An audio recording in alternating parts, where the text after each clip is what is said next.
Welcome back to the Lanterne Rouge Cycling Podcast, the recap of stage 12 of the Giro d'Italia, a versatile sprint stage from Imperia to Novi Ligure, 175 kilometers heading northeast towards Milan. We have no categorized climbs for the first 100 Ks. Then we have a climb in two parts. Well, three almost, actually. We have like 2Ks 6%, 2.5K 6%, short rest period, then another 3Ks at 5%, then 10Ks of downhill, false flat uphill, and then they go up again to the Bric Berton, which is 5.5Ks, 6% climb. The last 1,500 meters, we have an 8% kilometer.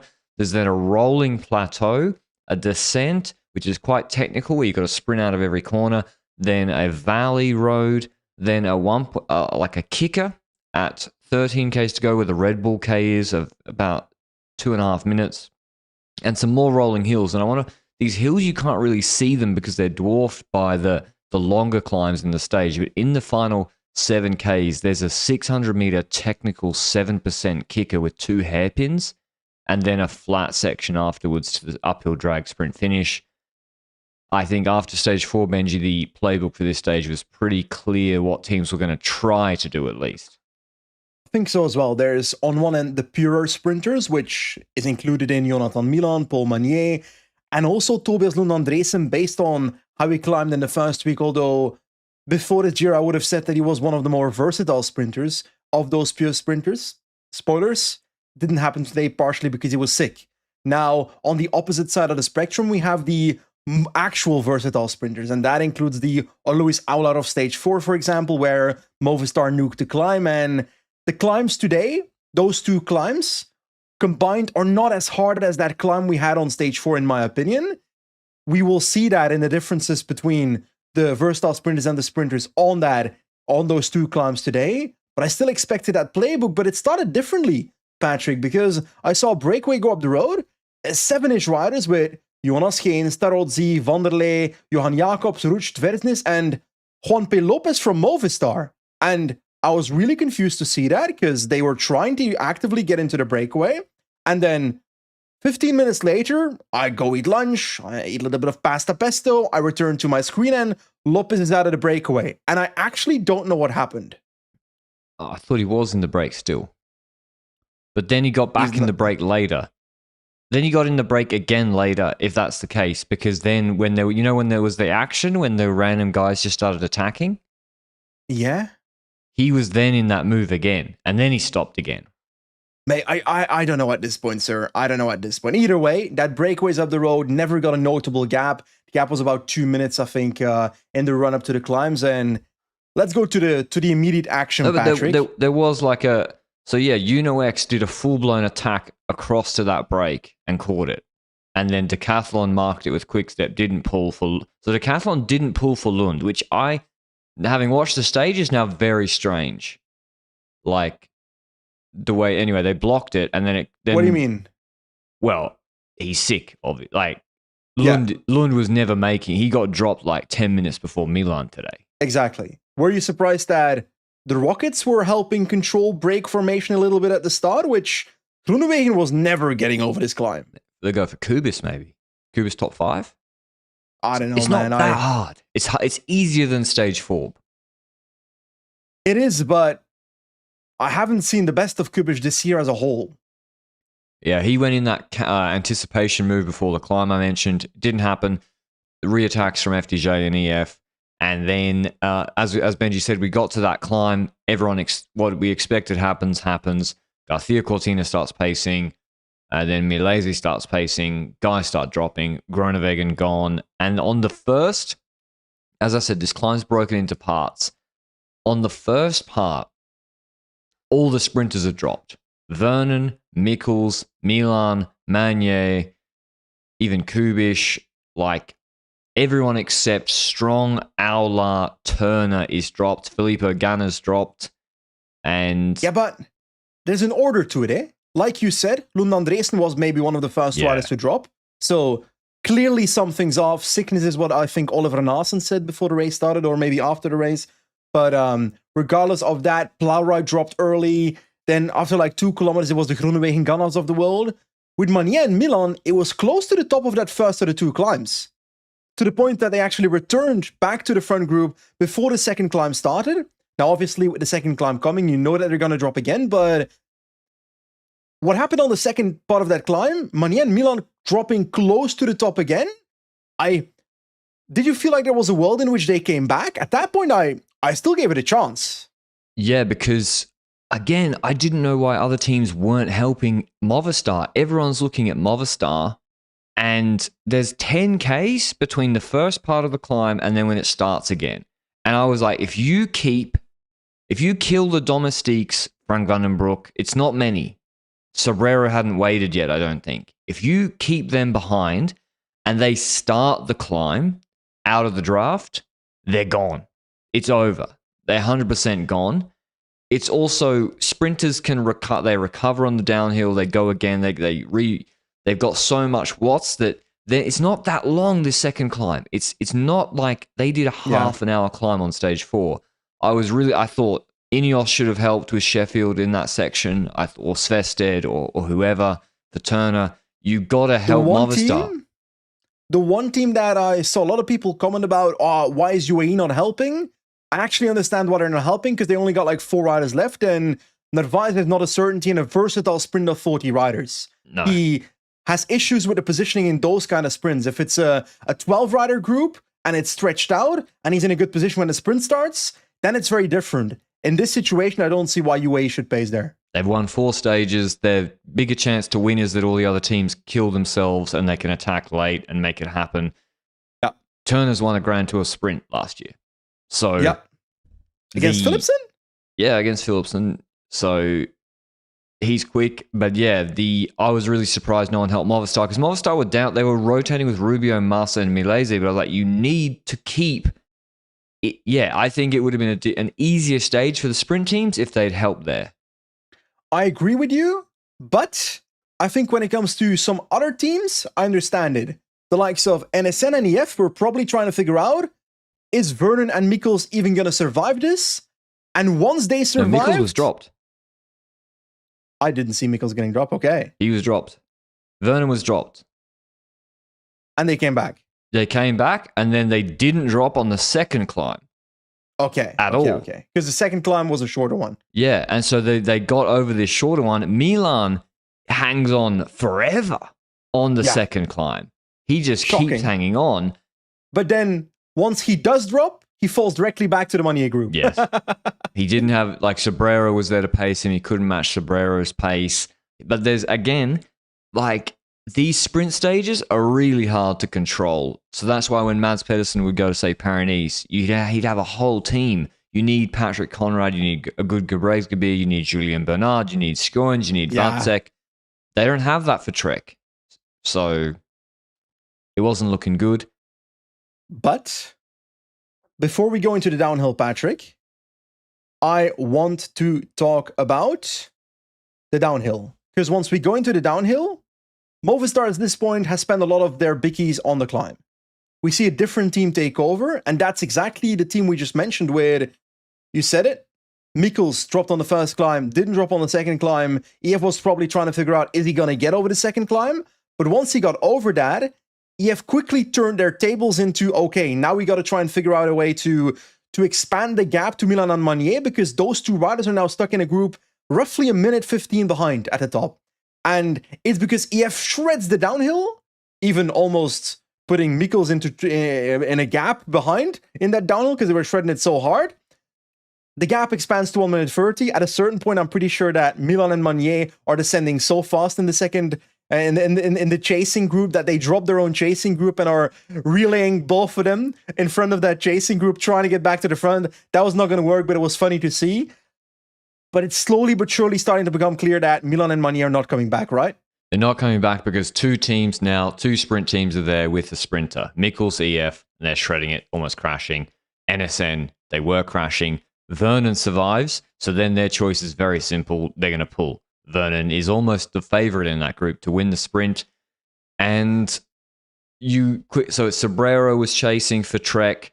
Ciccone didn't wait. Sturven and Van den Bosse didn't wait for Manier. I was like, isn't that the point of you being here? But they didn't wait. And yeah, so I thought there was some strange decisions actually from teams in managing this race situation, both pulling in front and not waiting for the only win chance they have is behind.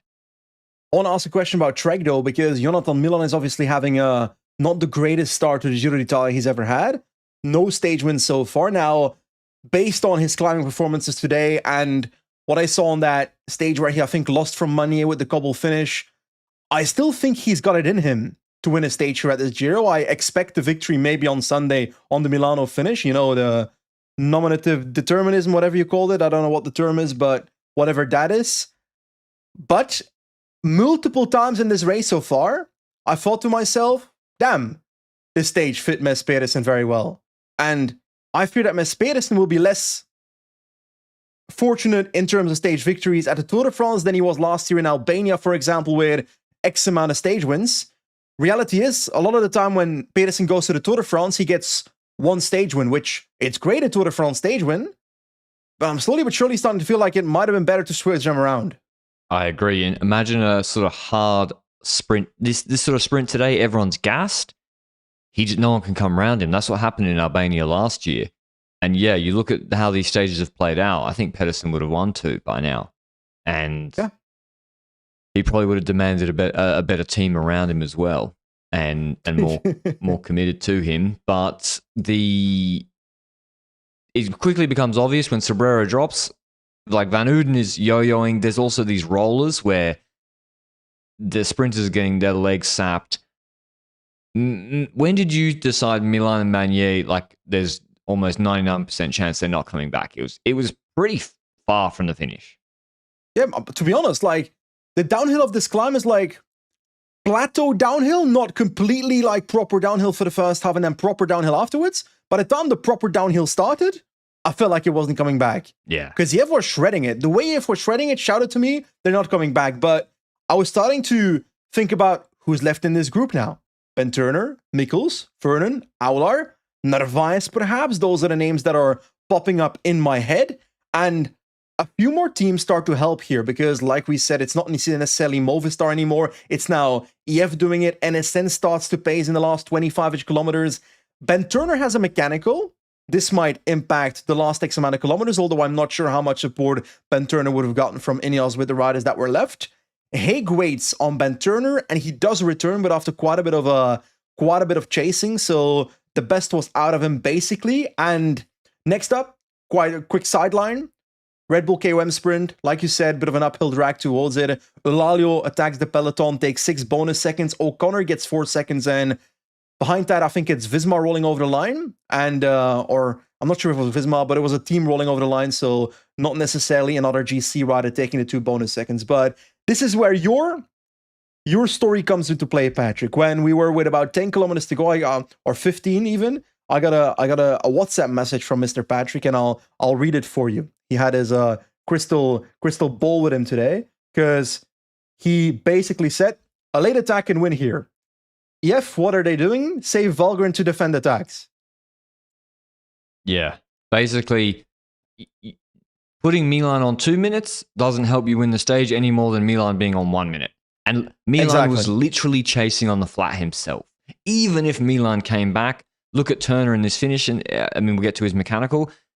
Milan is not winning the sprint anymore. It's too hard. He's going to get re-dropped on that kicker, but he's not coming back. He had no teammates. Man, yeah, Jasper Sturven just didn't wait. Fabio van den Bossen just didn't wait. And the gap, you don't need to win by 1:30. You can win also by 30 seconds. And it wouldn't have even been 30 seconds because of the kickers. So I then saw you got to tick boxes. These stages are so hard to win with the versatile. You got first box ticked, drop the quickest guys. Ticked. Okay, gone. Second box to tick is get your sprinter to the finish. I would argue EF was something like Mikkels was at the back. Like they weren't giving him an easy ride. Third box to tick is make it a sprint. Actually make it a sprint.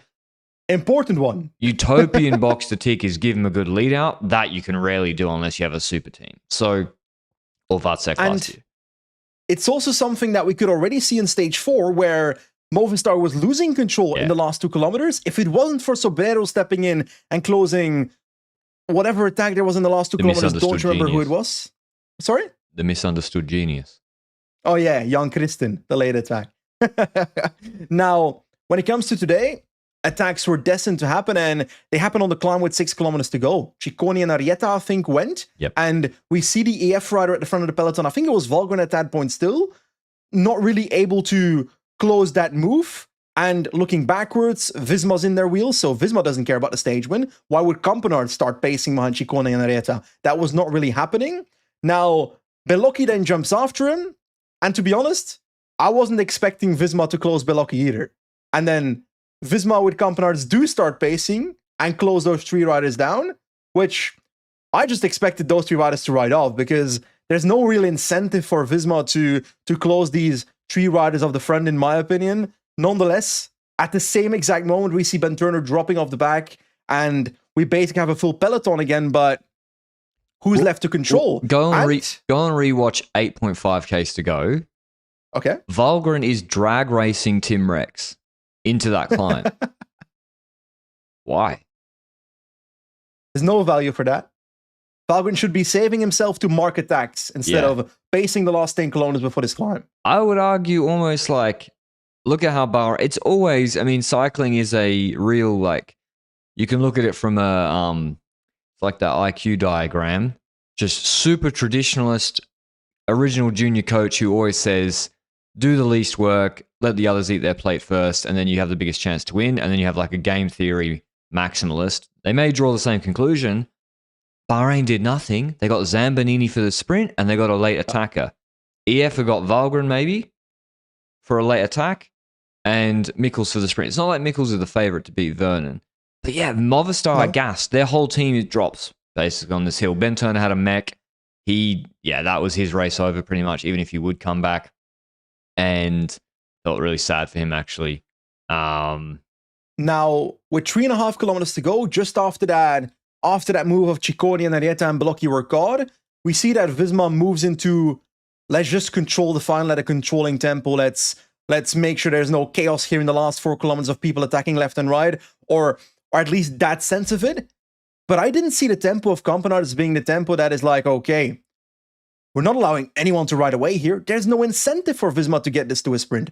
They don't have a sprinter. The incentive is to keep Jonas Vingegaard safe until the finish line. So whoever attacked in the last 4 kilometers was not going to have to care about Visma Lease by chasing. It would be up to the leftover domestiques for the other teams. And next to Vernon, there was maybe one NSN rider, and he wasn't exactly looking too ready. Tudor still had multiple riders, but the majority of these teams had wasted all their bickies in, well, especially NSN and EF wasted all their bickies in the last 20 kilometers of flat to get the gap to Milan and Magnier from 1 minute to 3 minutes, and therefore had no one left. And then came the, what's the nickname? Like, there's a term for this attack, eh? Patrick, if you didn't know? Finisseur. Now, I'm not sure that's a great nickname. So, do we have a nickname for Alex Segard? Undertaker is not really it, right?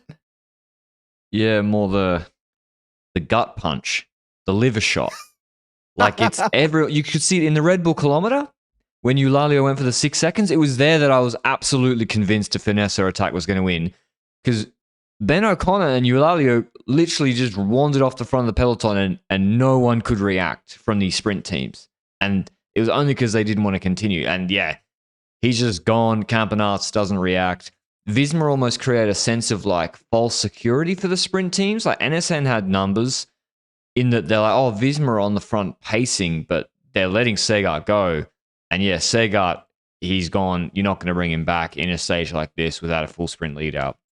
And Segard wins the stage ahead of Tone Arts. He had no teammates to chase. Probably that's his biggest career road result. Second for Lotto. Guillermo Thomas Silva for Astana third. Vernon fourth after Strong let him out. Sturven fifth. Aular sixth. Mikkel seventh. Narvaez eighth. Zambanini ninth. And Zaccaria Scola Lowland for UnoX 10th.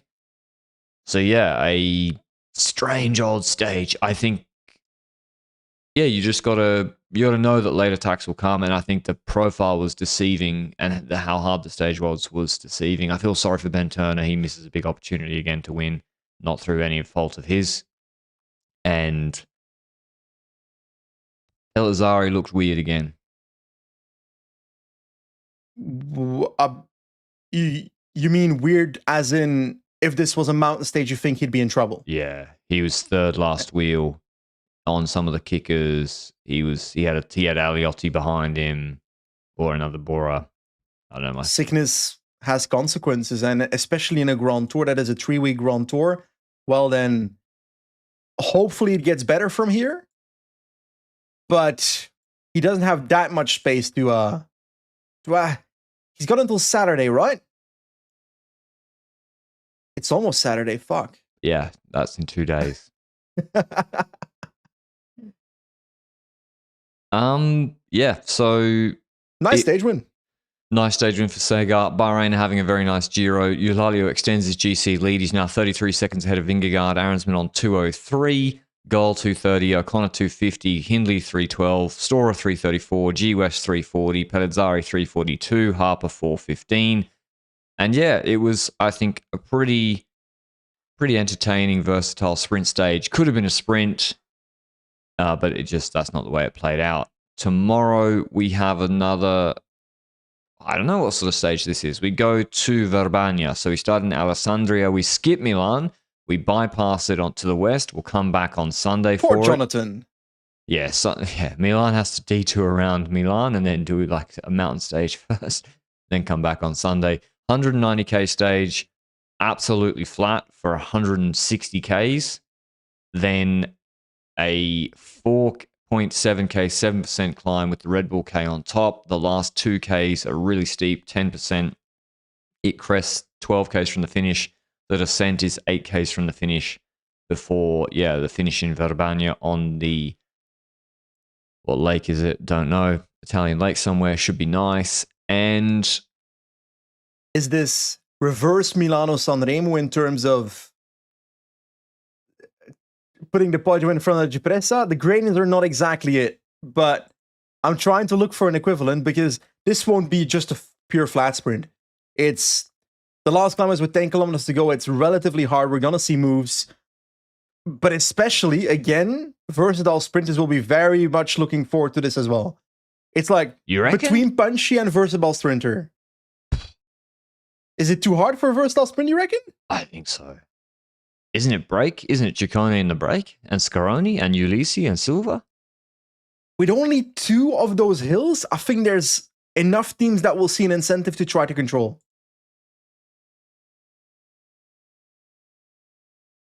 Like, we're talking about the last climb is basically 2 kilometers at 4%, then 3 kilometers at roughly 8%, which 3 kilometers at 8% is really hard. Yeah. But isn't this what a Corbin Strong goes to a Grand Tour for? Yeah, I guess, yeah. Yeah. But it's also what a puncher, a Jan Christen goes to a Grand Tour for. And I think UAE, I think it's going to be a long break fight because how does Ciccone win from the peloton? I don't think Ciccone can win this from the peloton. No. It's a flat sprint. So he's then going to have Valscheid and the other guys helping him on the flat. If you're NSN, I think you just go on the break with Pinarello, Strong, and Nick Schultz. I tend to agree, but I do think there's enough flat space here for Fuga de la Fuga to ruin your plans. Mm.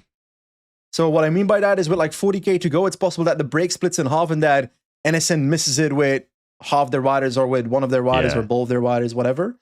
NSN is also one of the only teams that I'd really see as potentially controlling the stage. Lund won't, like the Catalan won't do it anymore. Movistar maybe for Aular, but they might as well go in the breakaway then too, you know? I think after they had their fingers burnt today and on stage 4, they're going to go in the break with you go in the break with Rubio, Aular, and Mas. And Milesi. I think it's going to be a 35-man break. Ooh. You picked Ciccone and Narvaez in the previous predictions for the stage, by the way. I picked Kristen and Turner. I'm going with Ciccone. Okay. I think Narvaez take a day off.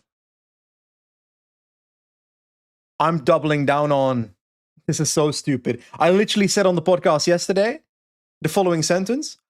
I always pick a UAE rider for breakaways, and then it ended up being Narvaez, a different rider, because Kristen can't get into breakaways on flat parcours. I'm going to pick Jan Kristen. Yeah, I don't know about... Yeah, I mean, it is the... Narvaez should be the favorite. It's got a hard hill. It's got a hard 8-minute hill where no one can usually drop him. It finishes on the flat, and he has the quickest sprint then. There's also enough flat on this parcours for everybody else in the breakaway to realize that if they don't attack Narvaez on the flat, he's going to win on the climb. I think Movistar's best chance to win this is Milese Fuga de la Fuga, like you say, or Volgren for EF Fuga de la Fuga. But yeah, I'm going with Ciccone just through sheer force of will.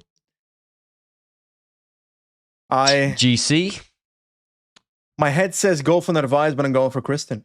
I'm going with the heart, Patrick. Yeah, I go for young Kristen. He saved the legs today. I think that a GC contender loses time tomorrow. Top 6 contender. Based on today, it's possibly Pellizzari. Is he in the top 6 even? I don't think he's 9th. But I more mean like, if you're Eulalia, you got to attack Aronsman on this. Yeah. Eulalia is also looking good on these types of stages. This is a perfect climb for him.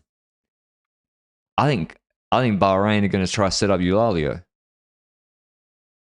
Dude, what if Bahrain control the stage because there's a Red Bull K? Oh, it's at the bottom. Why do they put the Red Bull K at the bottom? A team is not going to control an entire stage for 6 seconds, Patrick. Deep inside, you know you agree with me. 6 seconds. You know you agree with me. Yeah, they're not going to do that. But yeah, I think big break. I think Eulalia and Bahrain are going to send that climb to test out Pellizzari. And maybe Felix Gol on the descent. Descent's not that bad. He'll be fine. Like today, again, is a good example. EF and NSN were sending the descent. Gol wasn't on a split, on a technical descent. Like you really have to have him isolated and then attack him on a descent. Just hard pacing. His level of competency is better than before. I agree. GP Dunkirk, pithy won yesterday in an uphill sprint after winning in Köln, and today the breakaway won with Victor Papon in Burgos. It's funny, eh? Yes. Once you win once, you start winning multiple times. It's like when Almeida won for the first time. Was it the Tour de Polonia or something? And then he kept on winning once the door was open. That was the day after you called him a washed up. No, that was when you said he's overhyped, winless. Fuck. Oh yeah, I attributed that one to you. And then he rattled off some wins. Wiebes won in Burgos in a flat sprint by bike lengths. And that's all we got for you. So starting 2 good days of maybe cycling. Saturday we've got the big mountain stage. Strange second week, I have to say. Any other news from the Giro generally? There's one more thing I want to mention. There was no cycling in Albania last year. As in, when we were in Albania, we were talking about, okay, there's no real Conti team. There's no real cycling race in Albania. There's a cycling tour of Albania now. No, they had that last year.